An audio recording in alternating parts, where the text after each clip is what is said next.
হরে কৃষ্ণ। সমস্ত ভক্তবৃন্দকে সশ্রদ্ধ প্রণাম। ওম নমো ভগবতে বাসুদেবায়। ওম নমো ভগবতে বাসুদেবায়। ওম নমো ভগবতে বাসুদেবায়। ওম অজ্ঞানতিমিরান্ধস্য জ্ঞানাঞ্জনঃ শলাকয়া চক্ষুরুন্মিলিतं येन তস্मै শ্রী গুরুবে নমঃ। হরে কৃষ্ণা। সকলকে অনেক অনেক ধন্যবাদ। আমরা আরেক নতুন ভগবদ গীতার ক্লাস, ভগবদ গীতা ভগবানের মুখনিসৃত বাণী। আর এই পবিত্র জ্ঞান ভগবান অর্জুনকে কুরুক্ষেত্রে যুদ্ধক্ষেত্রে দিয়েছেন। কুরুক্ষেত্রের যুদ্ধক্ষেত্রে যখন কৌরব এবং পাণ্ডবদের মধ্যে যুদ্ধ হয়, তখন যুদ্ধের পূর্ব অবস্থাতে অর্জুন ভীষণভাবে ব্যতিগ্রস্ত হয়েছিলেন। তার মনের মধ্যে শুধু এটাই চলছিল, কেন আমি আত্মীয় স্বজনদেরকে হত্যা করে আমি কি লাভ করব। তাই সে দ্বিধাগ্রস্ত হয়েছিল। সে ভাবতে পারছিল না যে সঠিকভাবে তার কি করা উচিত। তখন সে ভগবানের কাছে শরণাগতি লাভ করে। তখন সে শরণাগতি লাভ করেন। তো শরণাগতি লাভ করার পরে ভগবান তাকে পবিত্র এই গীতার জ্ঞান দেন। আপনাদের একটা জিনিস জানতে হবে, এই জ্ঞান গ্রহণ করতে গেলে শরণাগতি দরকার। চ্যালেঞ্জিং মুডে কখনোই আমরা ভগবত গীতাকে গ্রহণ করতে পারবো না। তাই ভগবত গীতা গ্রহণ করার জন্য ওই যে দশবিধ নাম অপরাধের মধ্যে আমরা যে একটা করছিলাম, গুরুকে অবজ্ঞা করা বা সাধারণ ব্যক্তি হিসাবে মনে করা, সেটাও এক ধরনের অপরাধ। তাই আমরা যখন আমরা এই জ্ঞান গ্রহণ করছি, চরম প্রত্যেকটি ব্যক্তি যে প্রদান করছে বা যে আপনাকে কুরিয়ারের মতো এনে পৌঁছে দিচ্ছে সে এবং যারা গ্রহণ করছে প্রত্যেকে অত্যন্ত পবিত্রতা এবং শ্রদ্ধা সহকারে আমরা এই জ্ঞানটি গ্রহণ করার চেষ্টা করব। এটি একটি মিষ্টি, এটি একটি রহস্য। আর এটি সকলের দ্বারা গ্রহণ করার সুযোগ পাওয়াও সম্ভব নয়। তাই যারা আপনারা এটি গ্রহণ করছেন বা আপনারা অন্যকে বিতরণ করছেন, নিজেকে অত্যন্ত ভাগ্যবান ভাববেন, অত্যন্ত ভাগ্যবান ভাববেন। কারণ এটা ভগবানের কৃপা ছাড়া অসম্ভব। যতই আপনার আইআইটির পাশে বাড়ি হোক, আইআইটিতে পড়তে গেলে আপনার মেধা লাগবে, তাই না? আপনি একজন আইআইটির পাশে বাড়ি, সে রিক্সা চালায়। যারা আইআইটিতে পড়তে আসে তাদেরকে কি করে, রিক্সাতে করে বসিয়ে আইআইটি পর্যন্ত পৌঁছে দেয়, কিন্তু তার পড়া হয়নি। কারণ তার তো বাড়ি কাছে ছিল। তার কেন পড়া হয়নি? কারণ তার মধ্যে মেধা নেই। তো সিমিলারলি ভগবত গীতা হয়তো জ্ঞান আপনার আশেপাশে চলছে, চলবে, আপনার বিশ্বাসযোগ্যতা থাকবে না বা আপনার শ্রদ্ধা থাকবে না। তো ওই সমস্ত জিনিস আপনারা সব পেরিয়ে এসছেন। তাই আপনারা এই ক্লাসে এইভাবে আপনারা আহ মানে হার্টলি বা অত্যন্ত হৃদয়ের সঙ্গে আপনারা এখানে যোগদান করেন, প্রতিদিন শ্রবণ করেন। এর মধ্যে আমি বলবো অনেক নতুন ভক্ত যারা আছেন তারা অনেক উন্নতি করেছেন কম সময়ের মধ্যে। অত্যন্ত দ্রুত গতিতে আপনারা নিজেদের উন্নতি করেছেন। আপনারা ধরে রাখুন, আলটিমেটলি আপনাদের এটা চরম জ্ঞান প্রাপ্ত করার দিকে সাহায্য করবে। তো ভগবত গীতা থেকে আমরা পাঁচটা বিষয় সম্বন্ধে জানতে পারি: ঈশ্বর, জীব, প্রকৃতি, সময় এবং কর্ম। এই ঈশ্বর, জীব, প্রকৃতি, সময়, এই চারটি নিত্য, অর্থাৎ এরপরে মনুষ্য বা মনুষ্য জাতির কোনো কন্ট্রোল নেই, মানুষের কোনো বা জীবের কোনো কন্ট্রোল নেই। কার কার উপরে? ঈশ্বর, জীব, প্রকৃতি এবং সময়। যেখানে কন্ট্রোল হলেও কিছুটা অধিকার আছে, সেটা হচ্ছে কর্ম। আর কর্ম কাকে বলে? যখন জীব একটি নির্দিষ্ট সময়ে এই প্রকৃতির সঙ্গে আদান প্রদান করে, তখন কর্ম বা কর্মফল উৎপন্ন হয়। আর এই কর্মই আমাদেরকে কিন্তু এই জন্ম মৃত্যুর চক্রে আবদ্ধ করে। এই কর্ম করার জন্য, আমাদের প্রেরিত করার জন্য প্রকৃতি থেকে প্রকৃতির তিন ধরনের গুণ আমাদের মধ্যে চলে, যারা আমাদেরকে এই কর্ম করতে বাধ্য করে। তাই 3 নম্বর অধ্যায়ে 27 নম্বর শ্লোকে আমরা পড়েছি, প্রকৃতি ক্রিয়া মানানি গুণে কর্মানি সর্বস্ব। প্রকৃতি সবকিছু তার গুণ দ্বারা আমাদেরকে দিয়ে করিয়ে নেয়। প্রকৃতি ক্রিয়া মানানি গুণে কর্মানি সর্বস্ব অহংকার ও বিমূঢ় আত্মা। যে অহংকারী, যে মূর্খ এবং অহংকারী, সে কিভাবে? তার তাহাম ইতি মান্যতে, নিজেকে কর্তা বলে ভাবে। তাই আমরা নিজেদেরকে কর্তা বলে ভাবার পরিবর্তে ভাববো আমরা যে গুণ আমাদের মধ্যে গ্রহণ করেছি প্রকৃতি থেকে, সেই গুণ দ্বারা চালিত হয়ে আমরা যে কোনো কার্য সম্পন্ন করি। তাই প্রকৃতি থেকে গুণ অর্জন করা আমাদের খুবই গুরুত্বপূর্ণ, যে কোন গুণটি আমরা গ্রহণ করছি। প্রকৃতিতে সব জিনিস অ্যাভেলেবল, বাজারে সব কিছু আপনি পাবেন, কিন্তু বাজার থেকে কোন জিনিসটা আপনি গ্রহণ করবেন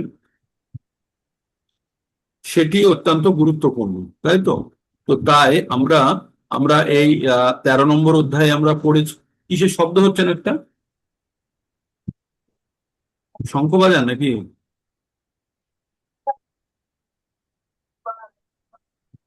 তো আমরা আমরা একটা প্রকৃতিতে সবকিছু অ্যাভেলেবল। প্রকৃতি একটা আমরা শ্লোক পড়েছিলাম 13 নম্বর অধ্যায়ের 21 নম্বর শ্লোক। সেখানে বলছে কার্য কারণে কর্তৃত্বে হেতুর প্রকৃতির উচ্চতে, মানে যে কোনো কাজ হচ্ছে তার একটা কারণ আছে, কারণ হচ্ছে প্রকৃতি।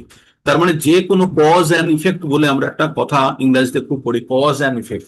মানে কোনো ঘটনা ঘটেছে তার একটা কারণ অবশ্যই থাকতে হবে। Any incident has happened, there should be corresponding some reason for it, তাই না? তো যে কোনো ঘটনা ঘটলে তার একটা কারণ অবশ্যই থাকবে। ঠিক।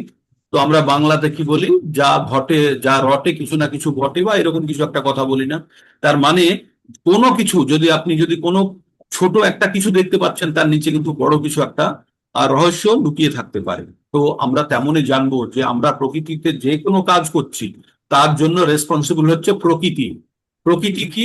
প্রকৃতি হচ্ছে ভগবানের বহিরঙ্গা শক্তি। ভগবানের বহিরঙ্গা শক্তি। বহিরঙ্গা শক্তি অর্থাৎ এক্সটার্নাল এনার্জি বলে ভগবানের, এটা বহিরঙ্গা শক্তি। এই যে আমরা গাছপালা, মানুষ, গরু, কুকুর, ভেড়া, বায়ু, জল, আকাশ, অগ্নি, আম, সবকিছু দেখতে পাচ্ছি, এগুলো সব প্রকৃতির অংশ। ঠিক, এগুলো সব ভগবানের বহিরঙ্গা শক্তি। আর ভগবান এই শক্তিকে কি বলেছে? তার নিকৃষ্ট শক্তি বলেছে। তার মানে একটা উৎকৃষ্ট শক্তি একটা আছে। তো এই উৎকৃষ্ট শক্তিকে হচ্ছে চিন্ময়। চিন্ময় আত্মা বা চিন্ময় শরীর, যেটা আমরা পরে প্রাপ্ত করতে পারি, সেটি হচ্ছে ভগবানের উৎকৃষ্ট শক্তি। তাহলে ভগবানের 3 প্রকারের শক্তি হয় প্রধানত। একটি হচ্ছে বহিরঙ্গা শক্তি, যেটি হচ্ছে এই জড় জগৎ, এটি দুর্গা দেবী এটিকে চালনা করেন। আর অন্তরঙ্গা শক্তি একটি আছে যেটা চিন্ময়, সেটি হচ্ছে আমাদের আত্মা স্বরূপা বা চিন্ময়, আমাদের শরীরের মধ্যে যার উপস্থিতির জন্য এই দেহটি চলমান থাকে বা জীবিত থাকে, সেটি হচ্ছে চিন্ময়। আমাদের আত্মা, আত্মারূপে জীবাত্মা বা ব্রহ্ম যাই বলুন, যেটি আমাদের শরীরের মধ্যে বর্তমান। ঠিক। তো তাহলে আমাদের মধ্যে, শরীরের মধ্যে আমাদের যে আত্মা যখন থাকে তখন আমরা জীবন্ত থাকি। আর তখনই আমাদের এই জড় দেহটি তখন জীবন্ত হিসাবে কাজ করে। দেখুন, একজন মানুষ যখন মারা যায় আমরা বলি দেহ ত্যাগ করেছে। কে ত্যাগ করেছে? আত্মা। কই সে? তাকে জানি না, চিনি না, কিন্তু দেহটি যেমন ছিল তেমনই পড়ে আছে, কোনো পরিবর্তন নেই। না তার ওজন বেড়েছে না কমেছে, কিছুই হয়নি। অথচ তার মধ্যে বলি প্রাণ নেই। এই প্রাণই হচ্ছে চিন্ময়ী শক্তি বা চেতনা শক্তি। এর অনুপস্থিতিতে একটা জীব জড়তে পরিণত হয়। মানে আমরা এই জীব, আমরা একটা ডেড বডি, আমরা একটা ডেড বডি। কখন? যখন আমাদের মধ্যে চেতনা নেই, আমাদের মধ্যে চিন্ময় শক্তির অভাব। তো তাই আমাদের সবসময় জানতে হবে যে এই যে চিন্ময় শক্তি আছে, এই শক্তিটাকে ধরে রাখার জন্যই শরীরটাকে মেনটেন করার প্রয়োজন। ঠিক। কারণ আমরা শরীরটা কখন ত্যাগ করি? যখন এই চিন্ময় শক্তি ভাবে যে এই শরীরটি জীর্ণ শীর্ণ হয়ে গেছে, এটা কি আর ব্যবহার অযোগ্য। আমাদের জামা কাপড় যখন ছিঁড়ে যায়, আমরা টেলারের কাছে নিয়ে গিয়ে রিপেয়ার করে আনি, তাই না? যে কিছুদিন পরবো বলে। বারবার রিপেয়ার করার পরে তখন টেলার কি বলে, বাবু এই জায়গাটা তো ছিঁড়ে গেছে, এই জায়গাটায় অন্য কাপড় লাগিয়ে দিন। তো লাগিয়েও কিছুদিন চলে, তারপরে যখন আর চলে তখন বলে এটা ফেলে একটা নতুন নিয়ে নিন, তাই না? তেমনি ডক্টরের কাছে যখন যায় আমাদের, শরীর অসুস্থ হলে আমরা হসপিটালে ভর্তি হই, ওটাও একটা টেলার শপের মতোই না? ওখানে গেলেও কি করে, আমাদের আমাদের শরীরটাকে রিপেয়ার করার চেষ্টা করে ডাক্তারবাবু। হ্যাঁ, রিপেয়ার করার চেষ্টা করে বারবার, রিপেয়ার করে দেয়।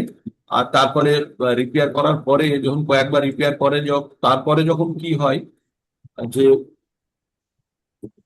কয়েকবার রিপেয়ার করার পরে,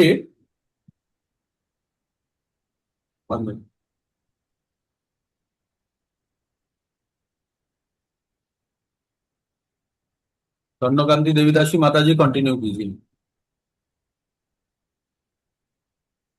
हाँ एकदम परफेक्ट। हाँ एकदम।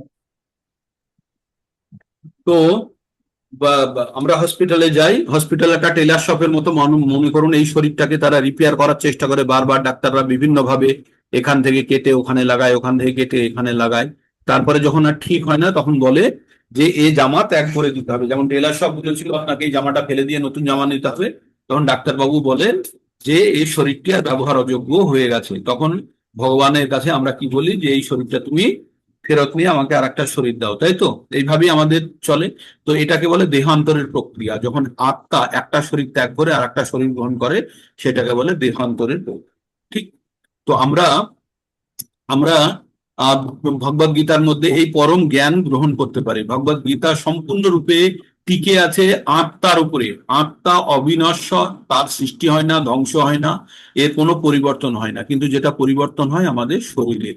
এই শরীরটি কেমন শরীর, আমরা পূর্ববর্তী জীবনে আমাদের কেমন শরীর ছিল, পরবর্তী জীবনে আমরা কেমন শরীর পাচ্ছি, এবং আরো পরবর্তী জীবনের জন্য আমরা কোন শরীরটা পেতে থাকবো, ভগবদ গীতায় খুব সুন্দর রূপে ব্যাখ্যা করা আছে। এটি সম্পূর্ণ রূপে নির্ভর করে আমাদের যে মনের ইচ্ছে। আমরা যে ইচ্ছা মৃত্যুর সময় যে ইচ্ছা বহন করি, সেই ইচ্ছায় পরবর্তী জীবনে আমাদের দুয়ার স্বরূপ হয় বা দ্বার স্বরূপ হয়। সেই ইচ্ছা দ্বারাই আমরা পরবর্তী জীবনটা পাই। তাই এই ভৌতিক আমাদের যে এই জড় শরীর আমরা ত্যাগ করার পূর্বে যদি আমাদের সমস্ত প্রকার কামনা বাসনা ভোগ ইচ্ছা যদি সম্পন্ন করতে না পারি, তাহলে পরবর্তী জীবনে আমাদের আর একটি শরীর ধারণ নিশ্চিত। তাই আমাদের এই যে ধ্যান ধারণাগুলো আমরা একটা শরীর থেকে আর একটা শরীরে বয়ে নিয়ে যাই। কে নিয়ে যায়? সূক্ষ্ম আত্মা, সূক্ষ্ম শরীর। আমাদের শরীরের তিনটে লেয়ার আমরা ভাবতে পারি, প্রধানত অনেক বেশি লেয়ার আছে।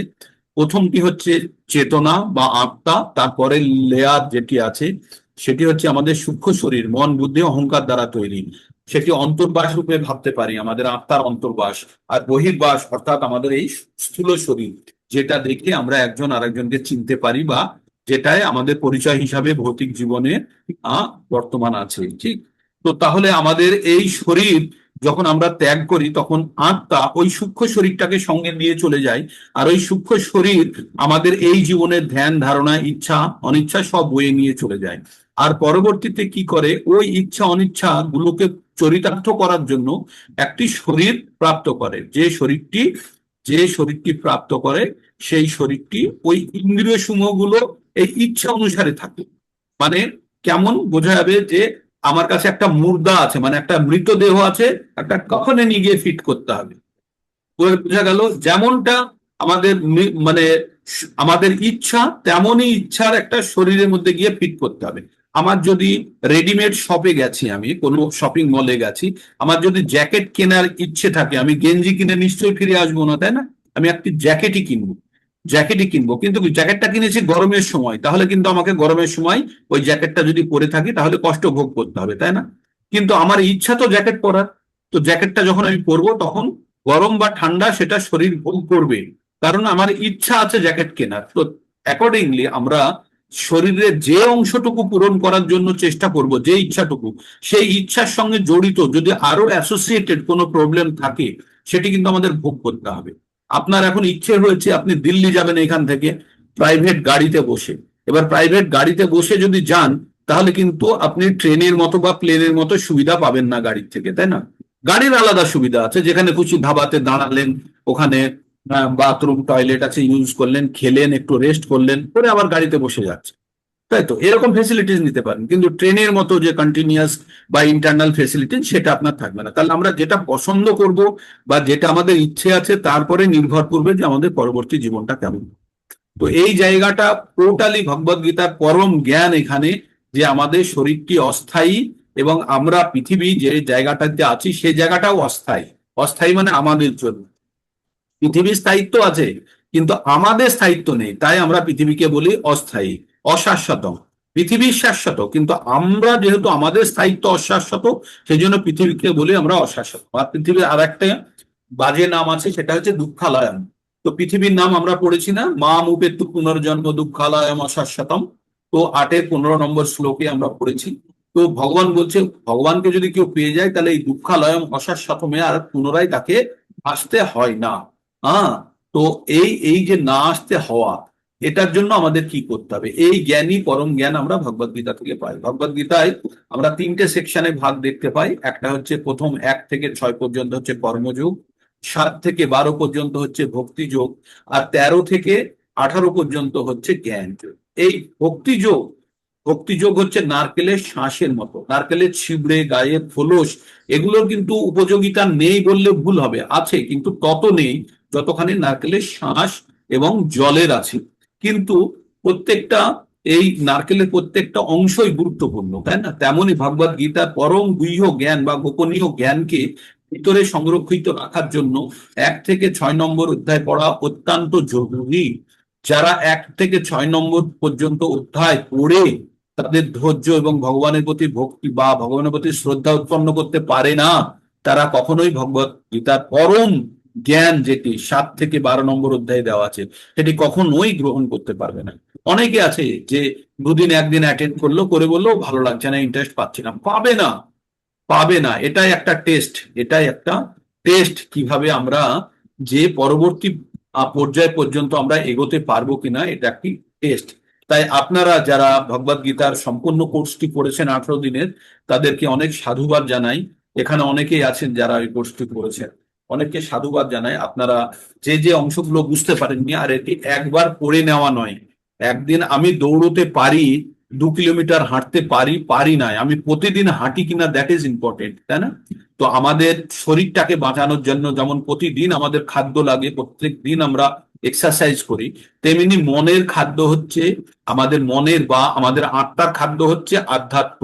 আর আত্মার ধর্ম কি আমরা পড়েছিলাম না 8 নম্বর অধ্যায়ে? অর্জুন যখন 8টি প্রশ্ন করেছিল, তার মধ্যে প্রথম প্রশ্ন ছিল কিম তৎ ব্রহ্ম কিম আধ্যাত্মম, ছিল তো? কাকে ব্রহ্ম বলে আর কাকে আধ্যাত্ম বলে? তো আত্মার যে ধর্ম তাকে বলা হয় আধ্যাত্ম, আত্মার ধর্মকে বলা হয় আধ্যাত্ম।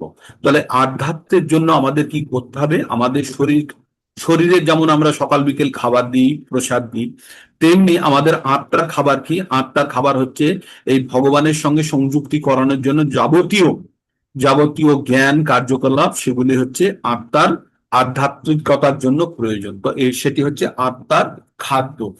তো আমরা আত্মার খাদ্য দেওয়ার জন্য আমরা ব্রহ্ম মুহূর্ত থেকে, সকাল থেকে আমরা ভগবানের পবিত্র নামে জপ করি।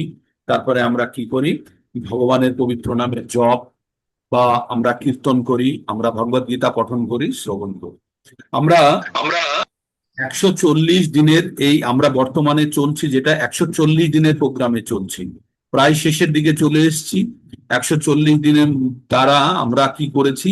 ভগবদ গীতার প্রতিদিন 5টি, 6টি, 4টে, 3টে, 2টো এরকম ভাবে শ্লোক আমরা পঠন করেছি। করে আমরা 16 নম্বর অধ্যায়ের মাঝখানে চলে এসেছি এখন।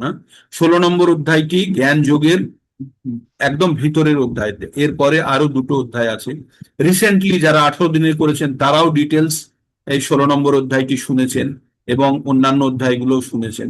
তাই আমরা প্রকৃতপক্ষে একটা পুনরাবৃত্তি মাত্র, যে আপনারা আবার এই 16 নম্বর অধ্যায় শুনছেন। আমরা 16 নম্বর অধ্যায়ের কত নম্বর পর্যন্ত পড়ে ফেলেছিলাম? 11 এবং 12 নম্বর শ্লোক পর্যন্ত আমরা গিয়ে শ্লোকটা পড়েছি, কিন্তু তার ব্যাখ্যাটা আমি বলেছিলাম আমি একটু সময় নেব, কারণ শ্লোকটি এত গুরুত্বপূর্ণ যে আমাদেরকে সেজন্য। আচ্ছা, এবার এই শ্লোকের আমি একবার আপনাদের রিক্যাপ করিয়ে দিই। এই অধ্যায়টি হচ্ছে দৈবী অসুর সম্পদ যোগ। দৈবী অসুর সম্পদ যোগ মানে এই সমাজে যারা জেলের মধ্যে থাকে, জেল নিয়ে খুব কথা বলি। তো জেলে যারা থাকে, 2 ধরনের কয়েদি থাকে। এক ধরনের হচ্ছে ভালো কয়েদি, মানে যারা জেলের নিয়ম মেনে চলে। যারা জেলের নিয়ম মেনে চলে তারা জেল থেকে বেরোনো একটি সময়ের অপেক্ষা।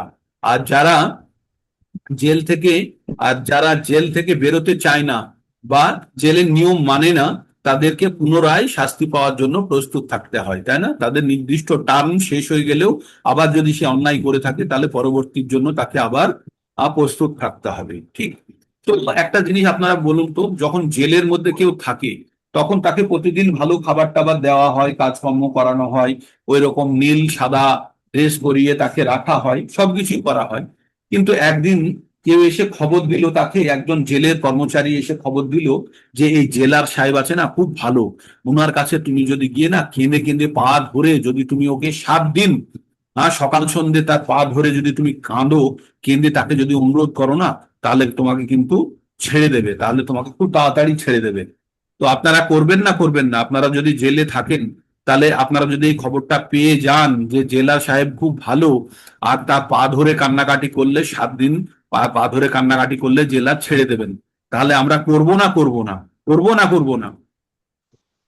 আনমিউট করুন, করে হ্যাঁ না বলুন। করবো করবো করবো করবো করবেন তো? করবো গুড, আপনারা করবেন। ঠিক আছে, গুড রেসপন্স, আপনারা করবেন। এখন আপনারা, আমরা সবাই কিন্তু জেলের মধ্যেই আছি প্রকৃত অর্থে। আমরা যে এই জড় জগৎটা, ভগবদ্গীতা পড়ছি। জেল, আমরা একটা জেলের মধ্যেই আছি। আর এই জেলের অধীশ্বরী দেবী হচ্ছে দুর্গা, তিনি শাসন করছেন। তাই দুর্গা দেবী বলেছেন যে, তিনি বলছে তোমরা ভগবানের শরণাগতি নাও, তাহলে ভগবান তোমাদেরকে এই জেল থেকে মুক্ত করবে। তো ভগবান কি বলেছেন? সর্বধর্মান পরিত্যাজ্য মাম একম শরণাম ব্রজ, অহম ত্বাম সর্ব পাপেভ্যো মুচ্যইষ্যামি মা শুচো। যেটা জেলার করছিল, এখানে ভগবানের কাছে যদি কেউ শরণাগতি নেয়, তাহলে ভগবান কি বলছে যে তোমার সমস্ত প্রকার পাপ, তোমার যদি আরো জেলের টার্ম থাকে, যদি তোমার 10 বছরের জেল আছে মনে করো, তুমি এখন যদি আমার শরণাগতি নিয়ে নাও, তাহলে 9 বছর 364 দিন তোমাকে আর জেল ভোগ করতে হবে না। বোঝা গেল? সর্ব পাপজ্ঞ মানে যতখানি ক্ষয় করেছি সেটা তো ক্ষয় করেছি, আর যেটা বাকি আছে বীজ কূট সঞ্চিত প্রারব্ধ যা বাকি আছে সব থেকে ভগবান বলেন আমি মুক্ত করে দেবো।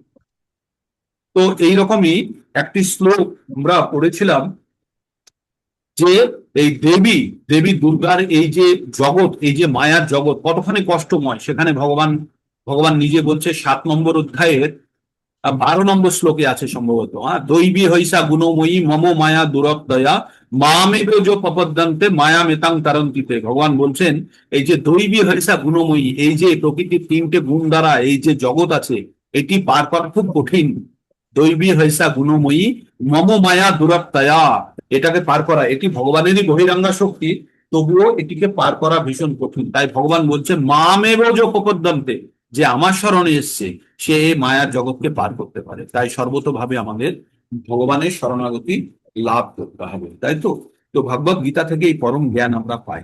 তো জেলের মধ্যে যারা 2 ধরনের কয়েদি থাকে, যারা ভালো কয়েদি, যারা নিয়ম মেনে চলে, আর যারা নিয়ম মানে না। এই আমাদের জড়জগৎ যদি আমাদের জেলখানা হয়, তাহলে এখানে যারা এই ভগবানের দেওয়া প্রদত্ত নিয়ম মেনে চলে তারা ভালো মানুষ, সাধু। আর যারা মেনে না চলে তারা অসাধু বা দুষ্কৃতী বা আসুরি স্বভাবের লোক। তাই এই দুটো ভাগে ভাগ করা হয়েছে, দৈবী স্বভাব আর আসুরি স্বভাব। দৈবী স্বভাব হচ্ছে 26টি, আসুরি স্বভাব হচ্ছে 6টি। এই দৈবী স্বভাবকে আবার 2 ভাগে ভাগ করেছি আমরা।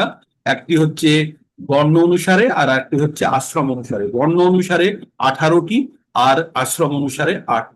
বর্ণ অনুসারে যে 18টি, তাকে আবার 4টে ভাগে ভাগ করেছে, ব্রাহ্মণ, ক্ষত্রিয়, বৈশ্য, শূদ্র। ব্রাহ্মণের কাছে থাকবে 12টি গুণ, আর ক্ষত্রিয়র কাছে থাকবে 3টে, আর বৈশ্যর কাছে থাকবে 2টো, শূদ্রর কাছে থাকবে 1টা। এই নিয়ে টোটাল হলো 18টি গুণ।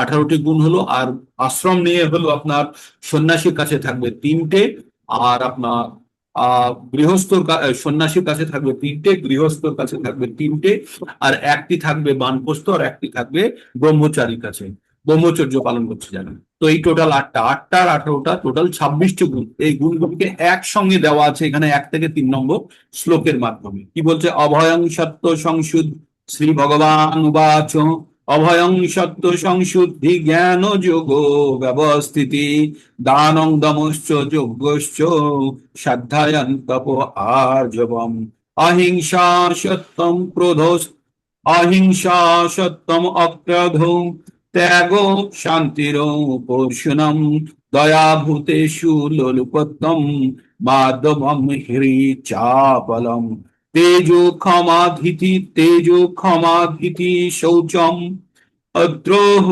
নাতি মানিতা, ভবন্তি সম্পদ দৈবী অভিজাতস্য ভারত। তো ভগবান কি বললেন? হে ভারত, দিব্য ভাব সমন্বিত ব্যক্তিদের মধ্যে ভয় শূন্যতা, সত্তা, পবিত্রতা, পারমার্থিক জ্ঞানের অনুশীলন, যোগ সাধন, দান, আত্মসংযম, যজ্ঞ অনুষ্ঠান, বৈদিক শাস্ত্র অধ্যয়ন, তপচর্যা, সরলতা, অহিংসা, সত্যবাদিতা, ক্রোধ শূন্যতা, বৈরাগ্য, শান্তি, অদর্শদর্শী, সমস্ত জীবে দয়া, লোভহীনতা, মৃদুতা, লজ্জা, চপলতা, তেজ, ক্ষমা, ধৈর্য, শৌচ, মাৎসর্যহীনতা, অভিমান শূন্যতা, এগুলি সব দিব্য বা দৈবী স্বভাব। এগুলো আমরা 3 দিন, 4র্থ দিন পড়ছি আজকে, হ্যাঁ, কনজিকিউটিভ। ঠিক, তো আপনাদেরকে বিশদ আলোচনা করা হয়েছে এগুলো সম্বন্ধে। তো এগুলোতে আর প্রবেশ করছি না, আমরা সোজা চলে যাচ্ছি। আসুরি স্বভাবগুলোর মধ্যে দম্ভ, দর্প, অভিমানস্য, ক্রোধ, পারুষ, মেবচ, অজ্ঞানং চ অভিজাতস্য পার্থ সম্পদে আসুরিম। কি বললেন ভগবান? হে পার্থ, দম্ভ, দর্প, অভিমান, ক্রোধ, মূঢ়তা এবং অজ্ঞান, এই 6টি হচ্ছে আসুরি স্বভাব। কি? দম্ভ, দম্ভ দর্প অভিমান, দম্ভ দর্প না, ক্রোধ, রূঢ়তা, অজ্ঞান। দম্ভ দর্প অভিমান, ক্রোধ, পারুষ্য আর অজ্ঞানতা, এগুলো হচ্ছে আসুরি স্বভাবের। দম্ভ কাকে বলে? যেটা নেই সেটা দেখানোর চেষ্টা করাকে বলে দম্ভ। আর দর্প যেটা আছে সেটা বেশি করে দেখানোটা হচ্ছে দর্প। আর অভিমান মানে হচ্ছে অন্যের থেকে মান পাওয়ার ইচ্ছা। আর ক্রোধ মানে হচ্ছে আমরা জানি রাগ। পারুষ্য মানে হচ্ছে কঠোরতা। আর অজ্ঞানতা মানে জ্ঞানের অভাব। এগুলো হচ্ছে কাদের স্বভাব? এগুলো হচ্ছে আসুরি স্বভাব ব্যক্তিদের আর স্বভাব। আর বলছে দৈবী সম্পদ বিমোক্ষায়ও, মানে যাদের দৈবী স্বভাব যদি থাকে তাতে তারা এই জড়জগৎ থেকে মুক্ত হতে পারে, কিন্তু আসুরি স্বভাব থাকলে সে কখনোই জড়জগৎ থেকে মুক্ত হতে পারে না। যেমনটা বললাম, জেলে যে কয়েদিরা জেলে নিয়ম মেনে চলে তারা শুধু সময়ের অপেক্ষা মুক্ত হওয়া, কিন্তু যারা সময় নিয়ম মানে না তারা কি করে? তারা জেল ভুগতে থাকে। তেমনি বলছে দৈবী সম্পদ বিমোক্ষায়া নিবদ্ধয়া আসুরি মতা মা সূচ সম্পদম দৈবী অভিজাত শ্রী পাণ্ডবা। এ পাণ্ডুপুত্র, হে পাণ্ডব, তুমি চিন্তা করো না, তুমি তুমি দৈবী স্বভাব নিয়ে তুমি জন্মগ্রহণ করেছো, তোমার চিন্তা করার কোনো কারণ নেই। এইভাবে বলে আমরা কি জানলাম? আসুরি স্বভাব ব্যক্তিদের কোয়ালিটি কি জানলাম? প্রবৃত্তিং চ নিবৃত্তিং চ জনানা বিদুরাসুরা না শৌচং না পিচাচারো না সত্যম তেষু বুদ্ধত। বলছে আসুরি স্বভাব বিশিষ্ট ব্যক্তিরা ধর্ম সম্বন্ধে পবিত্র হতে জানে না। প্রবৃত্তি আর নিবৃত্তি দুটো কথা পড়েছি আমরা। প্রবৃত্তি অর্থাৎ ভালো জিনিসের প্রতি আকৃষ্ট হওয়া, নিবৃত্তি মানে খারাপ জিনিস থেকে দূরে থাকা, ঠিক? তো যারা আসুরি স্বভাবের ব্যক্তি তারা ধর্মের দিকে আকৃষ্ট হয় না আর অধর্মের থেকে দূরে থাকতে পারে না। হ্যাঁ, তাদের মধ্যে কোনো শৌচতা নেই, সদাচার নেই, সততা, আর আর তাদের মধ্যে সদাচারও নেই, সততাও নেই তাদের মধ্যে, আর শৌচতাও নেই। কালকে বিশাল বিশাল আলোচনা করেছিলাম এটা নিয়ে। তারপরে আমরা কি পড়েছিলাম? আমরা পড়েছিলাম যে আসুরি স্বভাব সম্পন্ন ব্যক্তিরা ভাবে এই পৃথিবী এই পৃথিবী এমনিই তৈরি হয়েছে, কোনো ভগবান টগবান কিছু হয় না। আসুরি স্বভাব ব্যক্তিরা বলে ভগবান টগবান কিছু হয় না, এই জগৎ মিথ্যা, অবলম্বনহীন, ঈশ্বর শূন্য। আর শুধু কামের কারণে, পারস্পরিক কামের কারণে এই জগৎ উৎপন্ন হয়েছে। কিভাবে উৎপন্ন হয়েছে? কাম বশত এই জগৎ উৎপন্ন হয়েছে, কাম ছাড়া কোনো কারণ নেই। তাই এই অল্প বুদ্ধি সম্পন্ন ব্যক্তিরা তারা উগ্র কর্ম, অন্যের অনিষ্ট অনিষ্ট করার জন্য এরা আত্মতত্ত্ব জ্ঞানহীন। এরা নিজের আত্মতত্ত্ব জ্ঞান সম্বন্ধে সামান্য এদের বুদ্ধি নেই। তাই এরা কি করে? এরা কামকে জীবনের পরম পরম আশ্রয় ভেবে এরা মদমত্ত হয়ে অসুচি কাজে ব্রতী হয়। আমাদের সমাজে আমি বলেছিলাম চারটে, একটা বিশ্ব নামক একটি ধর্মের কথা বলেছিলাম। ধর্মের চারটে পা আছে। একটি হচ্ছে দয়া, তপস্যা, শৌচতা আর পবিত্রতা। তো কলিযুগে এই চারটে পাই ভাঙা, ধর্মের চারটে পাই ভাঙা। তাই ধর্ম শুয়ে পড়েছে, ধর্ম আর দাঁড়িয়ে থাকতে পারছে না। আপনার একটি টেবিল আছে, চার পায়ে টেবিল আছে, বা একটা চেয়ার আছে যার চারটে পা, যদি চারটে পায়ে ভাঙা থাকে সেটি আর চেয়ার থাকবে? থাকবে না। তো তেমনি আমাদের ধর্মের চারটে পা হচ্ছে তপস্যা দয়া, তপস্যা, শৌচতা আর সত্যতা। এই চারটে পাই বর্তমান যুগে একটা লোক খুঁজে পাবেন না যার মধ্যে দয়া পরিপূর্ণ সম্পূর্ণরূপে বর্তমান, মানে আমি ভক্তদের কথা বলছি না, যে তপস্যা করে। ভক্তরা ছাড়া কেউ তপস্যাও নেই কারোর। তারপরে সত্যি কথা আজকাল তো মিথ্যা কথা বলাকে স্মার্টনেস ভাবি। আমরা কি ভাবি? যে যে যত ভালোভাবে মিথ্যা কথা বলতে পারবে সে তত বেশি স্মার্ট, আমাদের ভাষায়, তাই না? তার ছেলেটা কি স্মার্ট! দেখুন, ইন্টেলিজেন্ট এবং ক্লেভার এই দুটোর মধ্যে পার্থক্য আছে। যাদের ইন্টেলিজেন্স তারা তাদের বুদ্ধিমত্তাকে ভালো কাজে ব্যবহার করে, আর যারা চতুর তারা এই বুদ্ধিমত্তাকে খারাপ কাজেও ব্যবহার করতে পারে, ঠিক? তো সেই জন্য আমরা বুদ্ধিমান আর আর চতুর এই দুটো কথাকে আমরা একটু আলাদা করে রাখবো। বুদ্ধিমান সেই যেটা যখন প্রয়োজন সেই তথ্যটি সুন্দরভাবে বার করে দিতে পারে তার মস্তিষ্কের ভিতর থেকে, তারাই হচ্ছে ইন্টেলিজেন্ট, তাই না? কিন্তু চতুর কি করে? সেই তথ্যটাকে বেশিরভাগ ক্ষেত্রেই নিজের সুবিধার জন্য ব্যবহার করে, তখন তাকে চতুর বলা হয়। এইবার আমরা 11-12 নম্বর শ্লোক দুটি পড়ব। খুবই গুরুত্বপূর্ণ শ্লোক দুটি, আপনারা মন দিয়ে শ্রবণ করুন। বাইরে জোরে বৃষ্টি হচ্ছে, গরম অনেকখানি কমেছে। এইবার আপনারা এই শ্লোক দুটি শুনুন। চিন্তাম অপরিমেয়ং চ চিন্তাম অপরিমেয়ং চ প্রলয়ন্তম উপাশ্রিতাঃ কামোপভোগ পরমা এতাবদিতি নিশ্চিতাঃ আশা পাশ শতৈ বুদ্ধাঃ কামো ক্রোধো পরায়ণাঃ ইহন্তে কামো ভোগার্থম অন্যায়েন অর্থ সঞ্চয়ন। খুব গুরুত্বপূর্ণ। চিন্তাম অপরিমেয়ং চ, অপরিমেয়ং মানে যে চিন্তা পরিমাপ করা যায় না, অপরিসীম চিন্তার মধ্যে মগ্ন থাকে। কতদিন পর্যন্ত? প্রলয়ন্তম উপাশ্রিতাঃ, বলছে যে অপরিসীম দুশ্চিন্তার মধ্যে মৃত্যুকাল পর্যন্ত আশ্রয় করে, মৃত্যুকাল পর্যন্ত অপরিসীম চিন্তাকে নিয়ে বেঁচে থাকে। কারা? যারা কাম এবং ভোগ জীবনের পরম উদ্দেশ্য বলে জানেন। যারা জীবনের পরম উদ্দেশ্য তারা কি জানে, যে কাম এবং ভোগ করাটাই জীবনের উদ্দেশ্য, তারা মৃত্যুর আগে পর্যন্ত তারা কি করে? অত্যন্ত দুশ্চিন্তা নিয়ে তারা থাকে। প্রত্যেকটা মুহূর্তেই তারা দুশ্চিন্তা, তাদের মধ্যে মধ্যে কোনো শান্তি নেই। সব সময়তে তাদের মনে হয় আমার এই আছে, আমার সেই আছে, আমাকে এই করতে হবে, ওই করতে হবে। এইগুলো পরবর্তীতে সেগুলো বলবে। তাই বলছে যারা আসুরি স্বভাবের লোক তারা মৃত্যুর আগে পর্যন্ত পরম দুশ্চিন্তার মধ্যে থাকে। কি করে? তারা জীবনের ইন্দ্রিয় সুখ ভোগকে, জীবনে যাদের পরম লক্ষ্য, তারা কিভাবে এই ইন্দ্রিয় সুখ ভোগকে চরিতার্থ করবে। তাই তারা হাজার হাজার আশা পাশ শতই বদ্ধ, আশা পাশ মানে আশার জাল, পাশ মানে হচ্ছে জাল, আশা পাশ শতই বদ্ধ, হাজার শত শত জালে তারা আবদ্ধ হয়ে পড়ে। হ্যাঁ, শত শত জালে তারা আবদ্ধ হয়ে কাম এবং ক্রোধকে তারা চরিতার্থ করার জন্য তারা জীবনকে অসৎ উপায়ে তারা অর্থ উপার্জন করেন। আজকে এই কথাটা শোনার পরে আপনাদের আমাদের সমাজের লোকগুলোকে দেখলে কি মনে হয়? আপনি কতজনকে সাধু ভাববেন আর কতজনকে অসুর ভাবছেন? আপনার চোখের সামনে যতজনকে আপনি এখন মনে মনে ভাবছেন, প্রত্যেকেই অসুর হিসাবে দেখতে পাচ্ছেন না পাচ্ছেন? কতগুলো লোককে আপনারা দেখতে পান যে এই যে ফর্মুলার বাইরে, এই ফর্মুলা 5000 বছর আগে যদি লেখা হয়ে থাকে, অর্জুন যদি জ্ঞান দিয়ে থাকে, আজকের দিনে কতখানি প্রযোজ্য? যে প্রত্যেকটা ব্যক্তি ভাবে আমরা 60 বছর হয়ে গেলে আমরা রিটায়ার করি না আমাদের কর্মজীবন থেকে, কারণ আমরা অযোগ্য, আমরা গভর্নমেন্টের খাতায় আমরা অযোগ্য, বা যে কোনো কর্মচারী হিসাবে আমরা অযোগ্য, আমরা প্রোডাক্টিভিটি দিতে পারবো না। তবুও special consultant, OSD, special duty, আরো কিছু এক্সট্রা সেবা, কত কি নামে আমরা পুনরায় ওই কাজের জন্যই যুক্ত হই, আর কখনো মানতে চাই না যে আমরা এই কাজ করার জন্য অযোগ্য হয়ে গেছে। আমরা ভাবি কি অভিজ্ঞতার দ্বারা পুষ্ট হয়ে আমরা আরো বেশি সার্ভিস দিতে পারবো, তাই না? আমাদের মানসিকতা তো তাই থাকে। তো তাহলে কিন্তু না, প্রত্যেকটা জীবনে আমাদের আলাদা আলাদা স্টেজ আছে। সেই কাজগুলো যদি না করি তাহলে কিন্তু জীবনে সেই জায়গাটা ব্যর্থ থেকে গেল। একটা সিঁড়ি দিয়ে আপনি একটি ঘরে উঠবেন, যদি মাঝখানে দুটো সিঁড়ি মিসিং থাকে তাহলে কি ঘর পর্যন্ত পৌঁছতে পারবেন? পারবেন না। যারা জীবনের পরমার্থ যেটা বলেন, ধর্ম অর্থ কাম ও মোক্ষ, যদি আমি সেখান থেকেই নিই তাহলে জীবনের এই 4টে স্টেজের মধ্যে লাস্ট স্টেজটা কিন্তু মোক্ষ। লাস্ট স্টেজটা মোক্ষ, সেখানেও যদি সে কাম চরিতার্থ করার জন্য যদি সে পাগল হয়ে থাকে তাহলে পরবর্তী জীবন নিশ্চিত।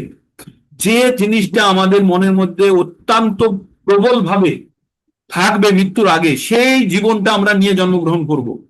তাই আমরা 5 নম্বর অধ্যায়ের 23 নম্বর শ্লোকটি খুবই গুরুত্বপূর্ণ। এখানে স্বপ্নতি হইব যো সরুম পাক শরীরম বিমক্ষণাৎ কাম ক্রোধ উদ্ভবম বেগম সযুক্ত সুখী নারা।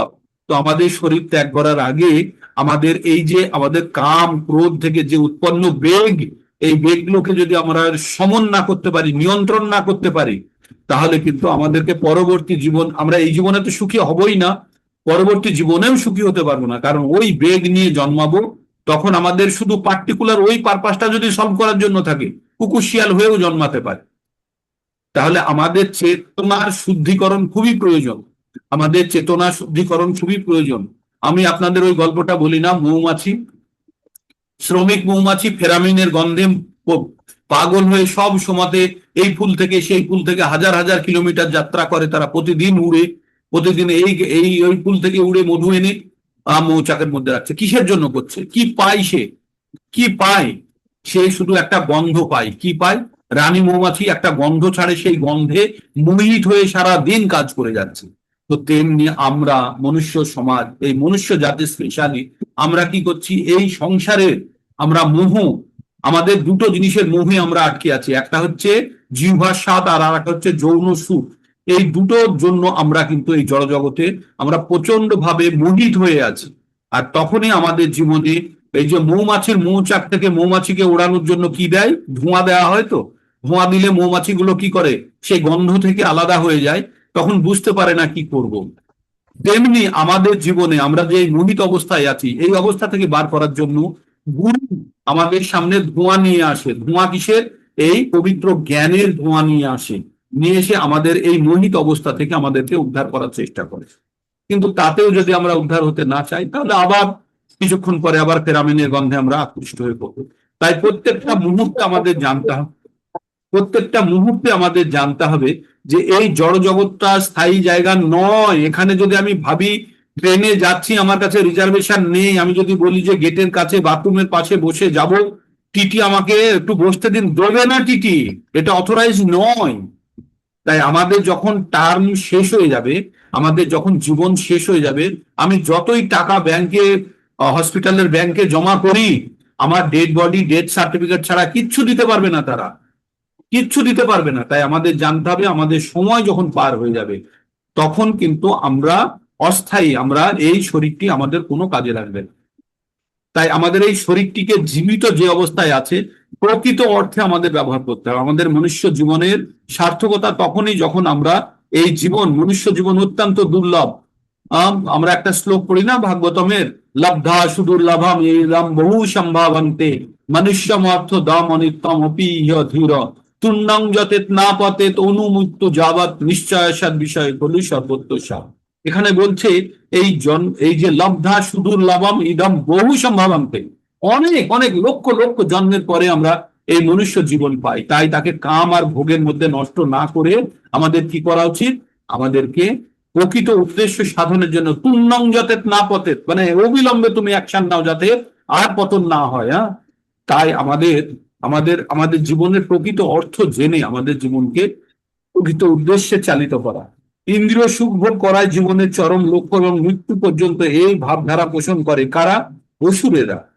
তারা জন্মান্তরে বিশ্বাস করে না। কর্ম অনুসারে জীব, শুনুন এখানে ভালো করে শুনুন, কর্ম অনুসারে জীব এই জড়জগতে ভিন্ন ভিন্ন রকমের দেহ প্রাপ্ত হয়, তারাও তা বিশ্বাস করে না। কারা? আসুররা। জীবন সম্বন্ধে তাদের সমস্ত পরিকল্পনা কখনো শেষ হয় না। তারা একটির পর একটি পরিকল্পনা করে চলে, যেগুলি কখনোই শেষ হয়নি। এই রকম একজন মানুষ সম্বন্ধে আমাদের আচার্য বলছেন ব্যক্তিগত অভিজ্ঞতা আছে। মৃত্যুর সময় এসে ডাক্তারকে অনুরোধ করেছিল তার আয়ু আরো 4 বছর বাড়িয়ে দেওয়ার জন্য, কারণ তার পরিকল্পনাগুলো এখনো পরিপূর্ণ হয়নি। এই ধরনের মূর্খ লোকেরা জানে না ডাক্তার এমনকি এক মুহূর্তের জন্য কারোর আয়ু বাড়াতে পারে না। মৃত্যুর পরোয়ানা যখন আসে, তখন মানুষের আকাঙ্ক্ষার আর কোনো বিবেচনা করা হয় না। প্রকৃতির আইন নির্ধারিত সময়ের বেশি এক মুহূর্ত সময় ভোগের জন্য মঞ্জুর করে না। আসরিক ভাবনা ভাবনা সম্পন্ন মানুষেরা তাদের ভগবান বা অন্তর্যামী পরমাত্মার উপর কোনো বিশ্বাস নেই। তারা কেবল ইন্দ্রিয় তৃপ্তির জন্য সব রকমের পাপ কার্য করে চলে। তারা জানে না যে হৃদয়ের অভ্যন্তরে সাক্ষী রূপে একজন বসে আছে। জীবাত্মার সমস্ত কাজকর্ম পরমাত্মা নিরীক্ষণ করেন।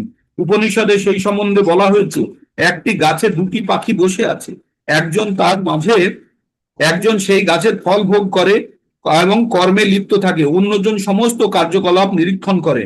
কিন্তু যারা আসুরি ভাবা সম্পন্ন, তাদের বৈদিক শাস্ত্র সম্বন্ধে কোনো জ্ঞান নেই, সে সম্বন্ধে কোনো বিশ্বাস নেই, তারা তাদের পরিণামের বিবেচনা না করে ইন্দ্রিয় তৃপ্তির জন্য অবাধে যে কোনো কাজ প্রস্তুত করতে রাজি থাকে। আজকের দিনে আপনারা বলুন, আজকের দিনে বলুন আমাদের সমাজে কতজন অসুরী স্বভাব সম্পন্ন লোক, কতজন? আপনারা আনমিউট করে বলুন তো, নিজের অ্যাসেসমেন্ট বলুন তো। আমাদের সমাজে আজকের দিনে আসুরী ভাব সম্পন্ন কত পার্সেন্ট লোক, কত পার্সেন্ট? আনমিউট করুন আপনারা। 100 জনের মধ্যে 80 জন, 100 জনের মধ্যে 80 জন। আর কেউ? প্রভু 100 জন, 100 জন, সবাই পুরোটাই 99.9 95%, 95%. প্রভু কলিযুগে সবাই আসুরি শক্তি আর দেব শক্তি একসাথে আছে কলিযুগে। তার মানে আপনারা এই পান্ডা প্রভু কি বললেন, কত বললেন? 90? 100%. 100%। কারেক্ট। না না 100% 100% না, তাহলে সাধু 100% সন্ন্যাসীরা তো হবে না, 100%-এর মধ্যে চলে আসছে। 99.9 হবে, এটাই থাকে। এক মিনিট থামুন, এক মিনিট থামুন, বলছি 100% কেন বললাম আমি বলছি। আমরা একটা শ্লোক করি 7.3, মনে আছে? 7.3, মনুষ্য নাম সহস্রেষু কশ্চিৎ যততি সিদ্ধায়ে যততি মাপি সিদ্ধ নাম কশ্চিন্মান ব্যক্তি তত্ত্বত। ঠিক, হাজার হাজার মানুষের মধ্যে কেউ একজন ভগবানের জন্য পবিত্র হয়, ভগবানের ভক্তি করার জন্য বা ভগবানের যত্ন নেওয়ার জন্য। তারপরে ওই রকম হাজার হাজার মানুষের মধ্যে থেকে একজন মানে যারা ভগবানের প্রতি আসক্ত হয়েছে, ভক্তি করার চেষ্টা করছে, তাদের হাজারের মধ্যে থেকে একজন। তার মানে 10 লাখে একজন। পার্সেন্টেজ কত হয় 10 লাখে একজন হলে? 0.0001. 99.999। 10 লাখে একজন, তার মানে হচ্ছে আপনার একের পরে 6টি শূন্য, তাই তো? একের পরে 6টি শূন্য। তো এবার ভাবুন, তাহলে আপনি যদি এইটাকে যদি একের পরে 6টি শূন্য, 10 লাখ, তাতে একজন, তাহলে এটার পার্সেন্টেজ বার করতে গেলে কত হলো? 0.000 4টে 0 তারপরে 1 হলো। ওটা 100% থেকে কতখানি বাকি দূরে। আমাদের সমাজে এখন 99.9999 করে চলতেই থাকবে, ঠিক আছে? খুবই কম প্রকৃত অর্থে সাধুর মধ্যে ইম্পিউরিটি খুঁজে পাবেন। প্রচুর সাধু সেজে বসে আছে, তারা এখনো জীবনের পরমার্থ, এখনো তাদের মধ্যে ভোগ বিলাস অহংকারের জায়গা শেষ হয়নি, এখনো শেষ হয়নি। সাধু মানে সবকিছু সে ত্যাগ করে চলে এসছে, সে সন্ন্যাসী, সমস্ত প্রকার সংসর্গ সে নাশ করে চলে এসছে। এখনো পজিশন, এখনো কন্ট্রোল, এখনো সব জিনিসের জন্য এখনো লড়াই চলছে, ঠিক আছে? তো এগুলো হচ্ছে আসুরি স্বভাবেরই একটা নামান্তর। তবুও এই সাধারণ ওষুধদের থেকে ওই ওষুধগুলো ভালো, যে অন্য মানুষের সুবিধার জন্য কাজ করে, মানে সেগুলো একটা উন্নত শ্রেণীর মনুষ্য। তো আমাদের জানতে হবে যে 99.9999 করে অনেক দূর পর্যন্ত আমরা চলে যাব, মানে আমাদের সমাজের এই অবস্থা। তাহলে আপনাদের বা আমাদের ভূমিকা কি? এই ভগবদ গীতার পরম জ্ঞান দিয়ে যতখানি আমরা জানি, আমাদের কাছে যতখানি সার্প আছে এই জগতের বা এই পাড়ার সমস্ত কাপড় ধোয়া যাবে না, তবুও সামান্য সার্ফ দিয়ে অন্তত দেখানো, নিজের কাপড়টা পরিষ্কার করে দেখানো যায় যে সার্ফ দিলে কাপড় পরিষ্কার হয়। অন্তত এই জিনিসটা তো করতে পারি আমরা নিজেদের শুদ্ধিকরণ তো করতে পারি, তাই না? আমরা নিজেদের শুদ্ধিকরণ করতে পারি, অন্যের সামনে আমরা এক্সাম্পল হতে পারি, এবং এই পরম জ্ঞান অন্যকে দিয়েও এই জিনিসটা বলতে পারি, ভাই সার্ফ দিলে কাপড় পরিষ্কার হয়, ঠিক এই কনফিডেন্সটা দিতে পারি। তো এইভাবে আমাদের ধীরে ধীরে ধীরে ধীরে আমাদের নিজের শুদ্ধিকরণ করতে হবে এবং অন্যকেও সাহায্য করতে হবে। ভগবদ গীতার জ্ঞান কিন্তু লুকিয়ে রাখলে হবে না, এটা লুকিয়ে রাখার বস্তু নয়। যদিও এটা রাজা এবং ঋষিদের জন্য, এবং পরম্পরা প্রাপ্তম রাজ ঋষি বিদুহ, এই জ্ঞান পরম্পরাতে প্রাপ্ত করতে হবে এবং রাজা ঋষিদের জন্য ছিল। আপনারা ভাবুন তো, রাজা এবং ঋষিদের জন্য যে জ্ঞান ছিল, সেই জ্ঞান আমাদের মতো সাধারণ ব্যক্তিদের জন্য, সাধারণ থেকেও নিম্ন যদি ভাবি, আমাদের কাছে উপলব্ধ হয়ে গেছে। তাহলে আমরা কতখানি ভাগ্যবান। আর এটিকে কেন গ্রহণ করব না? কেন আমরা জেলারের পা চেপে ধরবো না, ধরে বলবো না যে আমাকে জেল থেকে মুক্ত করে দিন? আপনার কাছে ক্ষমতা আছে, আমাদের মুক্ত করুন। তো কেন আমরা সর্বতোভাবে ভগবানের শরণাগতি লাভ করব না? ভগবান তাই 12 নম্বর অধ্যায় 7 নম্বর শ্লোকে বলছে, এ তু কর্মাণি সর্বাণি ময়ি সন্ন্যাস্য মৎপরা অনন্য নৈব যোগেনা মাং ধ্যায়ন্ত উপাসতে তেষামহং সমুদ্ধার্থে মৃত্যু সংসার সাগরাত ভবমি না চিরাত পার্থ ময়্যাবেশিত চেতসম। আপনাদের 32টি শ্লোকের মধ্যে এটি দেওয়া আছে, আপনারা বারবার পড়েছেন। তাই সমস্ত কর্ম, সমস্ত কিছু ভগবানের মন প্রাণ বুদ্ধি অর্পণ করে কেউ যদি ভগবান চেতনায় যদি যুক্ত থাকে, ভগবান অচিরেই এই মৃত্যু সংসার থেকে আমাদেরকে উদ্ধার করবেন।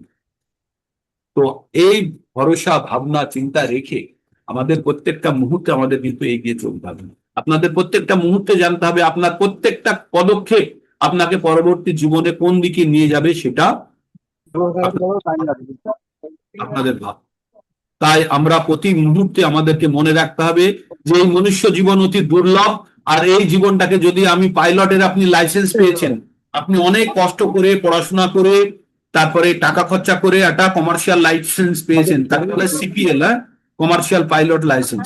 এই লাইসেন্স আপনি যদি টোটো চালিয়ে বেড়ান, হরে কৃষ্ণ, এত নয়েজ কেন? আপনার কাছে একটা পাইলট, একটা প্লেন চালানোর লাইসেন্স আছে, সেই লাইসেন্সটা নিয়ে আপনি যদি টোটো চালান, আপনি যদি অটো চালান, তাহলে কি যথার্থতা আপনি প্রদান করলেন? লাইসেন্সের প্রতি ঠিক ব্যবহার করলেন? করলেন না, তাই না? তো তেমনি এই মানব জীবন মানে হচ্ছে, মানব জীবন হচ্ছে চরম উদ্দেশ্যের জন্য। এটা কুকুর শিয়ালের মতো নষ্ট করার জন্য নয়, আহার নিদ্রা ভয় মৈথুনের জন্য নয়। ওখানে সীমাবদ্ধ থাকলে হবে না। আহার নিদ্রা ভয় মৈথুনং চ সামান্য ইদৎ পশুভীর নরম ধর্ম হি তেষাং অধিক বিশেষ ধর্মেন হীনা পশুভীর সমান। তো মানুষ আর পশুদের মধ্যে একটা পার্থক্য আছে, সেটা হচ্ছে মানুষের কাছে ধর্ম আছে। ধর্ম কি মানুষের? ধর্ম কাকে বলে? ধর্ম হচ্ছে যে আমাদের স্বরূপ জেনে সেই স্বরূপ অনুযায়ী কাজ করা। আমাদের স্বরূপ কি? What is our identity? জীবের এই স্বরূপ হয় কৃষ্ণ নিত্য দাস, আমরা ভগবানের নিত্য দাস, এটা হচ্ছে আমাদের আইডেন্টিটি। অলওয়েজ আমরা কাউকে না কাউকে সার্ভ করছি, হয় আমাদের ইন্দ্রিয়কে সার্ভ করছি, নাহলে অন্যের ইন্দ্রিয়কে সার্ভ করছি, নাহলে অফিসের বসকে সার্ভ করছি, নাহলে পাড়ার কাউন্সিলরকে, এমএলএ কে, এমপি কে, নাহলে কাউকে না কাউকে আমরা সার্ভ করছি। Then why not to serve the supreme personality of Godhead? জেলের একটা সাধারণ কর্মচারীকে সার্ভ করার থেকে আমি জেলারকে কেন সার্ভ করবো না, তাই না? আমরা সব থেকে যে উচ্চ ব্যক্তি তাকে সার্ভ করবো, করে আমরা এই সর্বোচ্চ যে প্রাপ্তিটা সেটা আমরা পেতে পারি। তাই ভগবান বলছে আমার শরণ মন্মনা ভব মদ্ভক্ত মদ্যাজি মাম নমস্কুরু মামেব এষসী যুক্তৈব আত্মনাং মৎপরায়ণা। ভগবান বললেন যে আমাতে মন প্রাণ বুদ্ধি অর্পণ করো, আমার ভক্ত হও, আমাকে তুমি নমস্কার করো, আমার পুজো করো, তুমি আমার কাছে আসবে, এতে কোনো সন্দেহ নেই। এই শ্লোকটি দুবার বলেছে ভগবান, দুবার বলেছেন। কোন জিনিস যদি ভগবান দুবার বলছেন তার মানে অধিক গুরুত্বপূর্ণ। তাই আমাদেরকে সবসময় মাথায় রাখতে হবে আসুরি স্বভাবগুলো আমরা কিভাবে ত্যাগ করতে পারি। আর ভগবান এর পরেই বলবেন ত্রিবিধং নরকেশ্বদং দান দান ত্রিবিধং নরকেশ্বদং দারং নাশানাম আত্মনঃ কাম ক্রোধস তথা লোভস তসমাদ ইদৎ ত্রয়ং ত্যজেত। বলছে কাম ক্রোধ লোভ এই তিনটে হচ্ছে এক্সপ্রেস হাইওয়ে, যেটা সোজা নরকে গিয়ে ল্যান্ড করছে। তাই এই তিনটেকে আমাদের ত্যাগ করতে হবে। আমাদের পরম শত্রুকে আনমিউট করুন। আমাদের পরম শত্রুকে, আপনার পরম শত্রুকে কোথায় থাকেন উনি? কাম, মনে রজোগুণ মন, বুদ্ধি আর ইন্দ্রিয়। তাই মন, বুদ্ধি আর ইন্দ্রিয় সমূহ তিনটেকেই সংযত করতে হবে। ইন্দ্রিয় সমূহ সম। ব্রাহ্মণের গুণ কি? সম দম তপ শৌচং ক্ষান্তির আর্যবম। সম, সম অর্থাৎ মনকে যারা নিয়ন্ত্রণ করতে পারে সে ব্রাহ্মণ, একটা গুণ। দম, যে তার বহিরাঙ্গ শরীরগুলোর বিভিন্ন অঙ্গকে যে নিয়ন্ত্রণ করতে পারে, সম দম। তপ, তপস্যা করতে জানে, শৌচতা আছে, আর অন্য অন্য গুণের মধ্যে। তো আমাদের কি করতে হবে? আমাদের মনকে যদি নিয়ন্ত্রণ করতে পারি তাহলে কামকে নিয়ন্ত্রণ করতে পারবো। আমরা যদি ইন্দ্রিয় সমূহকে নিয়ন্ত্রণ করতে পারি তাহলে কামকে দমন করতে পারবো, তাই তো? তাই বলছে সম আর দম। সম মানে হচ্ছে মনকে নিয়ন্ত্রণ করছে, আর দম মানে হচ্ছে দমন করছে কি? ইন্দ্রিয় সমূহকে। তার মানে কিসের জন্য করছে এগুলো? কামকে নিয়ন্ত্রণ করার জন্য। যদি কামকে কেউ যদি জয় করেছে তাহলে সে সবকিছু জয় করে ফেলেছে। আর কামকে জয় করা খুব কঠিন, দুষ্পরিণীয়। কামকে খাদ্য দিয়ে। কাম কি অ্যাকচুয়ালি? কাম কোথা থেকে এসছে আমাদের মধ্যে? প্রকৃতির গুণ রজগুণ থেকে, প্রকৃতির রজগুণ থেকে। আরেকটু উপরে। কামটা কার ডেরিভেটিভ? ডেরিভেটিভ মানে কার থেকে উৎপন্ন হয় কাম? প্রেম থেকে, না, হচ্ছে না। আরেকটু একটু উপরে। রজগুণ থেকে উৎপন্ন কাম। প্রেমের হয় না, ওটা হয় পুষ্ট হয়। কাম অন্য কোথাও থেকে আসছে কোথাও থেকে? কাম জিনিসটা কোথায় থেকে আসছে? মন থেকে। উৎপন্ন হলো কোথায় থেকে? প্রেম। প্রেম আপনার মধ্যে আছে, সেই প্রেম কি যখন নষ্ট হয় তখন কামে পরিণত হয়। আর প্রেমটা নষ্ট করে কে? রজগুণ। আপনার প্রেম যেটা আছে সেটাকে নষ্ট করছে রজগুণ। আর এই রজগুণ থেকেই আমাদের প্রেম কামে পরিণত হয়ে গেল, আর কামে পরিণত হয়ে গেল মানেই বিপদ তৈরি করলো। প্রেম হচ্ছে আমাদের বন্ধু, আর প্রেম হয় কার সঙ্গে? ভগবানের সঙ্গে। কিন্তু ভগবানের সঙ্গে। ভগবানের সঙ্গে যদি আমরা প্রেম যদি স্থাপন না করি, তাহলে ওই তো প্রেম জমে আছে আমাদের মধ্যে, ওটা এদিক ওদিক দিয়ে বেরোবে। তো তখন কি হয়? তখন কামে পরিণত হয়। বোঝা গেল? আমি তার উদাহরণ দিয়ে বলেছিলাম, পাহাড়ের উপরে একটা ছোট্ট একটা ঝিল মতো আছে, যেখানে জল জমে আছে। সেই জলকে যদি বার না করেন, তো একদিন পাহাড়কে ধসিয়ে নিয়ে নিচে চলে আসবে, তাই না? তাই জল বিদ্যুৎ বা যে কোনো বিদ্যুতের বা ওই জলকে ব্যবহার করার জন্য পাইপ লাগানো থাকে। তো তেমনই আমাদের প্রেম, আমাদের মধ্যে ভগবান প্রেম দিয়েছে, ভগবান থেকে স্বতঃস্ফূর্ত মানে সতত আমরা প্রেম পেয়েছি। ভগবানের সঙ্গে যুক্ত হওয়ার, আমাদের পরমাত্মার সঙ্গে আত্মার যুক্ত হওয়ার একটা ন্যাচুরাল টেন্ডেন্সি থাকে, কিন্তু পরমাত্মাকে বাদ দিয়ে আমরা অন্য আত্মার সঙ্গে যুক্ত হওয়ার চেষ্টা করি, আর দৈহিক উপায়ে সেটা, আর সেটাই আমাদের বিপদ ডেকে আনে। আর সেটা হয় রজগুণের প্রভাবে। আর রজগুণের প্রভাবটা কিভাবে আমাদের মধ্যে আসে? দেখুন, জিনিসটা আছে কাম। কাম তৈরি হচ্ছে প্রেম থেকে। যখন কাম রজগুণের প্রেম যখন রজগুণের প্রভাবে আসে, তখন কামে পরিণত হয়। আর রজগুণটা প্রাপ্ত করি কোথা থেকে? প্রকৃতি থেকে। দুটো উপায়ে, একটা হচ্ছে আহার আর একটা হচ্ছে সঙ্গ। তো তাহলে আপনারা স্টেজটা বুঝে নিন। প্রেম প্রেম যখন রজগুণের প্রভাবে চলে আসছে, রজগুণ কোথায় থেকে আসছে? প্রকৃতি থেকে। প্রকৃতি থেকে আমরা কিভাবে রজগুণ পাচ্ছি? দুটো উপায়ে, আহার আর সঙ্গ। তাহলে আহার আর সঙ্গের মাধ্যমে রজগুণ উৎপন্ন হলো। সেই রজগুণ যখন আমাদের প্রেমের উপরে চড়ে গেল, তখন প্রেমটা কামে পরিণত হলো। আর এই কাম হলেই আমাদের বিপদটা আমরা ডেকে আনলাম।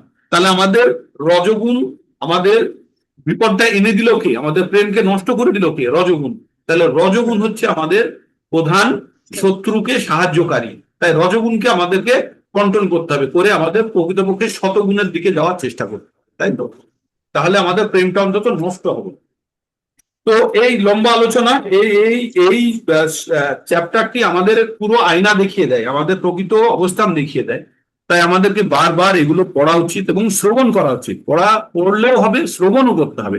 তাতে কি হবে? যে আমাদের মনের মধ্যে যে কখনো কখনো যে দ্বৈত ভাব উৎপন্ন হয়, যে দ্বন্দ্ব উৎপন্ন হয়, সেগুলো থেকে আমরা বেরোতে পারবো। আমাদেরকে প্রত্যেকটা মুহূর্তে নিজেদেরকে স্থির করতে হবে যে ইয়েস, আমাদের এই জীবন অত্যন্ত মূল্যবান, এই জীবনে আমি মুক্তির জন্য যা করতে হয় করব। আপনারা সবাই বাছাই করা, প্রত্যেকে আপনারা বাছাই করা। আপনারা অনেক সংগ্রাম করে আজকে ভগবদ গীতা শুনছেন বা শোনার চেষ্টা করছেন, পঠন করছেন, বলছেন, ঠিক আছে, অনেক কষ্ট করেছেন। আর এই কষ্টের ফল আপনারা অবশ্যই পাবেন, অবশ্যই পাবেন। ভগবদ গীতার জ্ঞান কখনো ব্যর্থ যায় না। অন্তত কমপক্ষে সব থেকে খারাপ যদি হয়, তাহলে আপনারা মানে মানুষ হিসাবে আর জন্মগ্রহণ করবেন না। ভগবদ গীতার যদি জ্ঞান যদি প্রকৃত অর্থে পেয়ে যান, সব থেকে খারাপ অবস্থা হচ্ছে যে স্বর্গলোক বা উচ্চ লোক, সব থেকে খারাপ অবস্থা ভগবদ গীতার জ্ঞান পাওয়ার পরে। ভগবদ গীতার জ্ঞান পাওয়ার পরে সব থেকে খারাপ অবস্থা হচ্ছে কোন উচ্চ লোক, সব থেকে খারাপ অবস্থা। আর ভালো অবস্থা তো ভগবানের চরণাশ্রয়।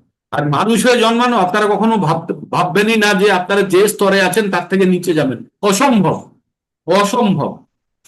এর এত শক্তি, এর এত স্পিরিচুয়াল পাওয়ার যে আপনাদের মধ্যে থেকে কখনোই অধঃপতিত হতে দেবে না, কখনোই হতে দেবে না।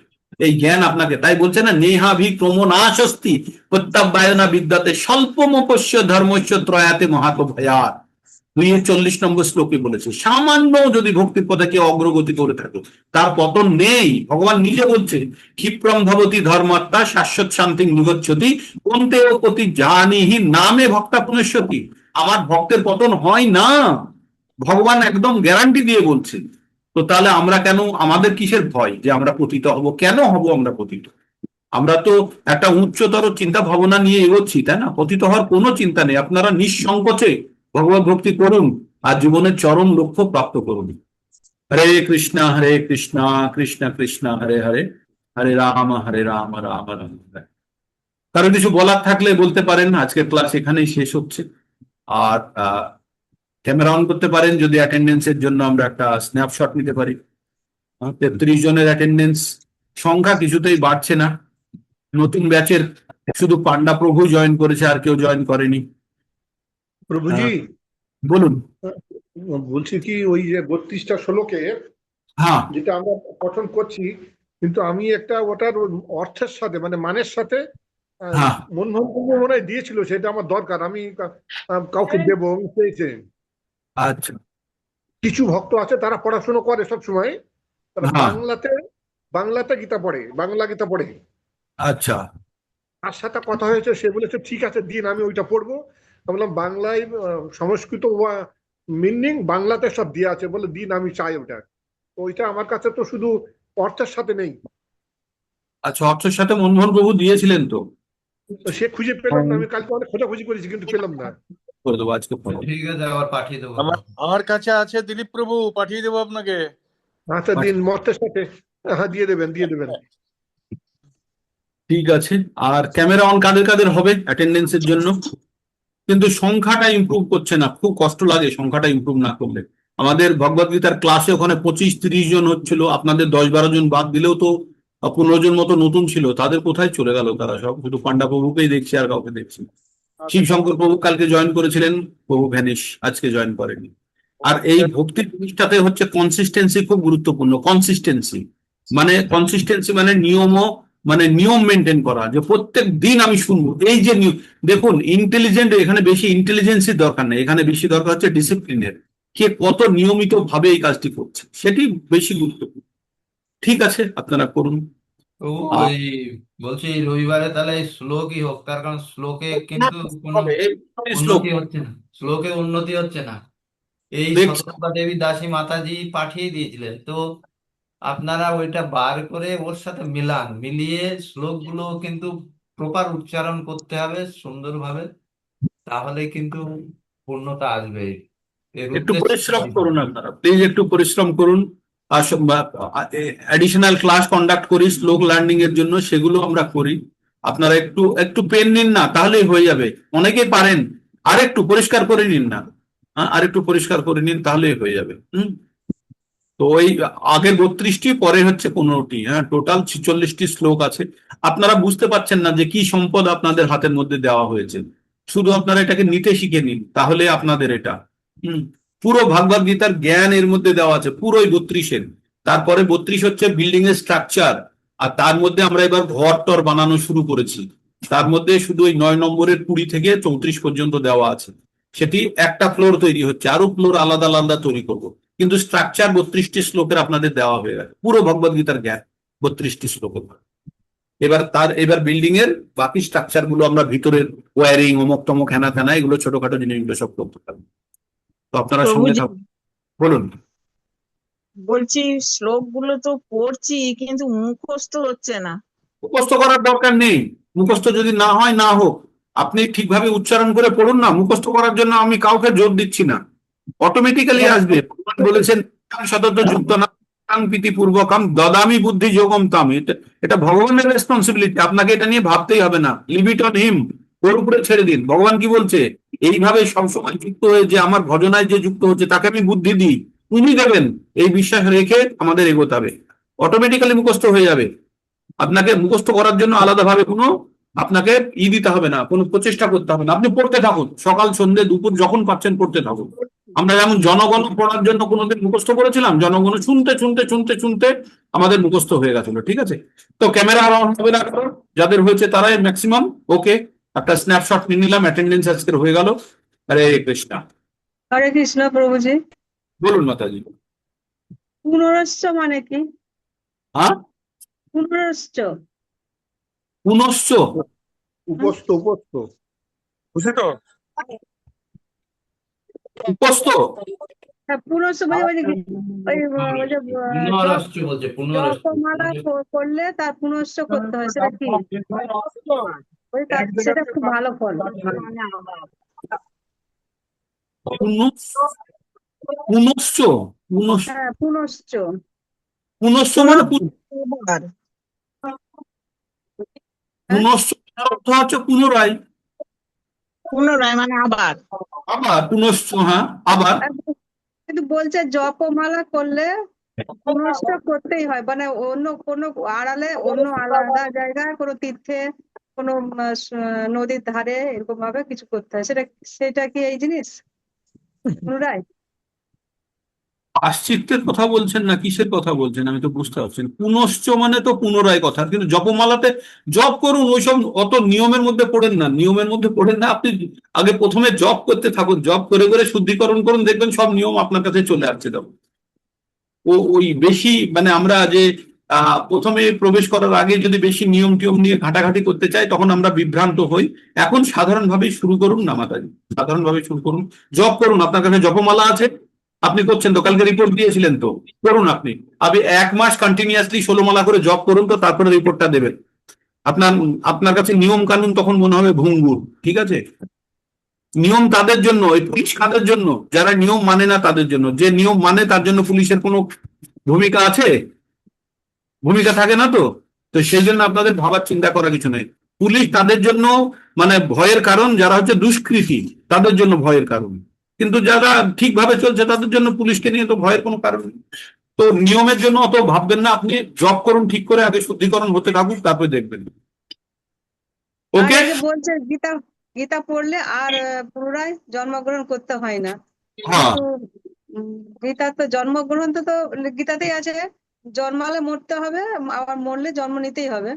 এটা একটা। আর একটা, আর যাদের অহংকার এসে গীতা পড়তে পড়তে অহংকার এসে গেলে আমি গীতা পড়ছি আমি উদ্ধার হয়ে যাবো, তাহলে তাদের কি হবে? শুনুন, গীতা 2 নম্বর অধ্যায় 27 নম্বর শ্লোকে বলছে যার জন্ম হয়েছে তার মৃত্যু হবে। জাতস্য হি ধ্রুব মৃত্যু ধ্রুবং জন্ম মৃতস্য চ তস্মাদ অপরিহার্থায় নাত্তং শচিতুম আর্হসি, অর্জুনকে বলেছিল। এটা অন্য প্রসঙ্গে বলেছিল, কিন্তু এটা সত্য, যার জন্ম হয়েছে তার মৃত্যু হবে, যার মৃত্যু হয়েছে জন্ম হবে। এটা এটা হচ্ছে একটা ফর্মুলা। কিন্তু ভগবান কি বলছে? মা মুপেত্তু পুনর্জন্ম দুঃখালয়ম অশাশ্বতম। ভগবানকে যদি কেউ পেয়ে যায় তারা জন্ম হবে না। জন্মকর্ম চ আমে দিব্যম এবং যো ব্যক্তি তত্ত্বত তত্ত্বাদেহং পুনর্জন্ম নৈতি মামিতি সাহার্জুন। যে ভগবান সম্বন্ধে জ্ঞান অর্জন করে নিয়েছে, জন্ম কর্ম দিব্য জেনে গেছে, তার আর জন্ম হবে না। তো আমরা তো সেই জন্য 12খানা পয়েন্ট দেওয়া আছে, আপনার 32টি শ্লোকের মধ্যে 12টা পয়েন্ট দেওয়া আছে, যার মধ্যে পুনর্জন্ম যাতে না হয় সেই জন্য যেতে হবে। আর অহংকারকে খর্ব করার জন্য, যার প্রকৃত জ্ঞান এসে যাবে তার অহংকার থাকবে না মাতাজি। প্রকৃত জ্ঞান আসলে অহংকার থাকবে না। যখন ঘোড়া ভর্তি হয় না, খালি থাকে, তখন ছলকায় শব্দ হয়।